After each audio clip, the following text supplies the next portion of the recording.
আমরা নির্দিষ্ট একটা সময় নিয়ে দুনিয়াতে আগমন করেছি, যে সময়টাকে আমরা হায়াত বলে চিনি। আবার আমরা যে দুনিয়াতে সময় গণনা করতেছি, এই সময় গণনার ক্ষেত্রে দেখা যাচ্ছে আমরা গত 2 দিন আগে, আজকে 2 তারিখ, আমরা গত 2 দিন আগে 2026 সালে পদার্পণ করেছি।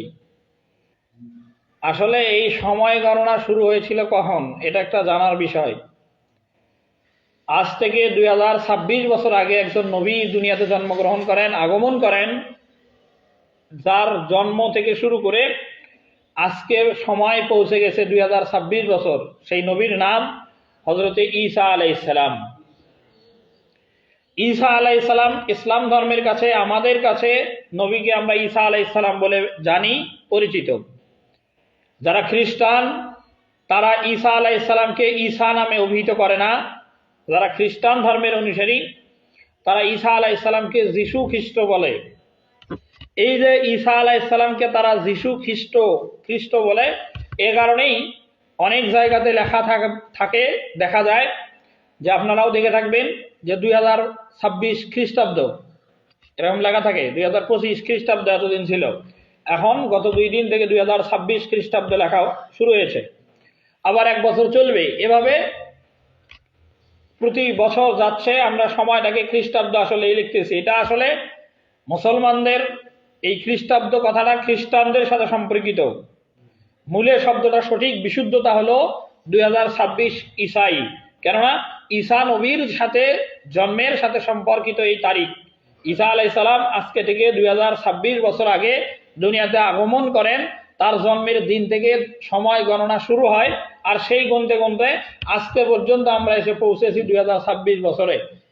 কারণে এই সালটাকে আমরা বলবো 2026 ঈসাই। এরপরে ঈসা নবীর যেই সময় জন্ম 2026 বছর আগে, তার থেকে আরো 46 বছর আগে, আজকে থেকে 2026 বছর আগে ঈসা নবী দুনিয়াতে জন্মগ্রহণ করেন। আর এই 2026 বছরেরও আগে 46 বছর, তাহলে আরো একটু সময় পিছিয়ে যাবে। এই সময়ে তখনকার মানুষেরা মূর্তি পূজা করত। তখনকার সময়ের মানুষেরা মূর্তি পূজা করত। সেই মূর্তি যেগুলো ছিল, সেই মূর্তিগুলোর একটা প্রসিদ্ধ মূর্তির নাম হলো জেনাস। আবার বলছি, ঈসা নবীর জন্মের আগে 46 বছর আগে সেই জামানার মানুষেরা মূর্তি পূজা করত। আর সেই মূর্তি যতগুলো ছিল, একটা মূর্তির নাম ছিল জেনাস। একটা মূর্তির নাম ছিল জেনাস। এই জেনাস নামক যে মূর্তি, এটার থেকেই পরবর্তীতে রোমান জাতিরা নামকরণ করেন জানুয়ারি। আমরা যে আজকে জানুয়ারি মাসে পদার্পণ করেছি, এই মাস একইভাবে, এটা যেমন জানুয়ারি মাসের ইতিহাস, একইভাবে 12টা মাসেরই ইতিহাস আছে। তো এই জেনাস নামক যে মূর্তি, সেই মূর্তির নামকরণ থেকেই পরবর্তীতে নামকরণ করা হয় জানুয়ারি। এই ঘটনা কখন? আজকে থেকে 2026 বছর আগে ঈসা নবীর জন্ম, তারও থেকে আরো পিছনে 46 বছর আগে এই জেনাস মূর্তি থেকে জানুয়ারি। জেনাস মূর্তিটার স্বরূপ যে কথাগুলো পাওয়া যায়, জেনাস মূর্তিটার ছিল 2টা মুখ। মানে মূর্তি তো, মানুষ তো আর না, মূর্তি মানুষ বানায়, আর মানুষ যেভাবে চায় মূর্তিটাকে সেরকম আকৃতি দিতে পারে। আপনি যে জিনিসটা বানান, আপনি চাইলে ডিজাইন আপনার ইচ্ছা অনুযায়ী করতে পারেন। ঠিক একইভাবে ওই জেনাস মূর্তিটা তারা বানাতো, তারা জেনাস মূর্তিটার 2টা মুখ বানাতো। যেমন বিভিন্ন হিন্দু ধর্মের অনুসারী যারা, তারা যেমন মূর্তিগুলো বানায় পূজার সময়, তারা মুখ সামনের দিকে দেয়।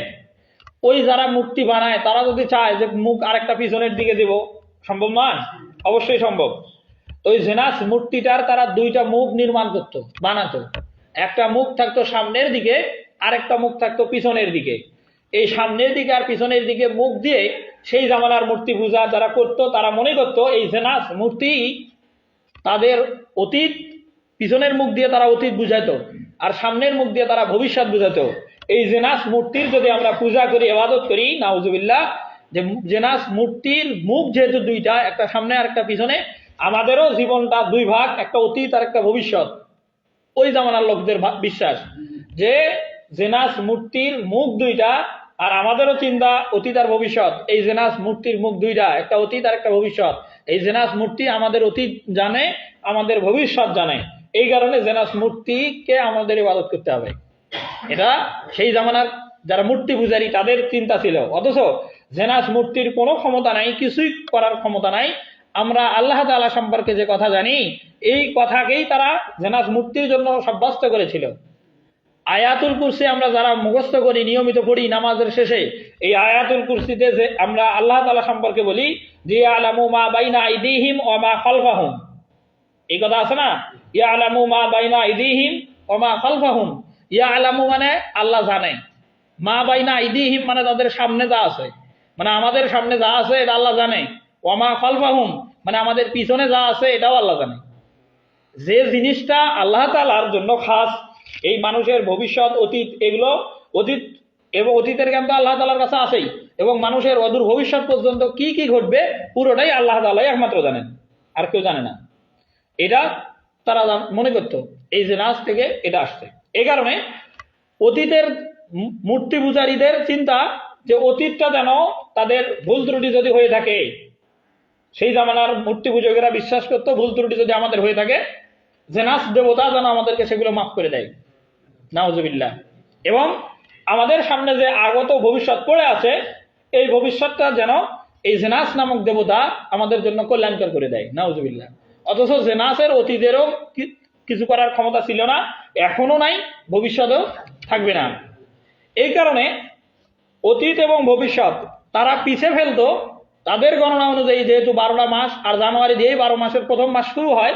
এ কারণে তারা ডিসেম্বরের 12 তারিখ শেষ মুহূর্তে, যখন একটা সাল অতীত হয়ে যায়, আবার আরেকটা সাল নতুন সামনের দিকে আসে, সেই দিনটাকে কেন্দ্র করে তারা বিভিন্ন ধরনের অনুষ্ঠান করত, যেটাকে আমরা বর্তমানে যে রূপে পেয়েছি, এই রূপটা হলো 31st নাইট। 30 মানে 30, ফার্স্ট মানে 1, মিলে হলো 30 আর 1 মিলে 31 ডিসেম্বরের রাতে যেটা করা মানুষকে করতে দেখা যায়। এটার সাথে ইসলামের দূরতম কোনো সম্পর্ক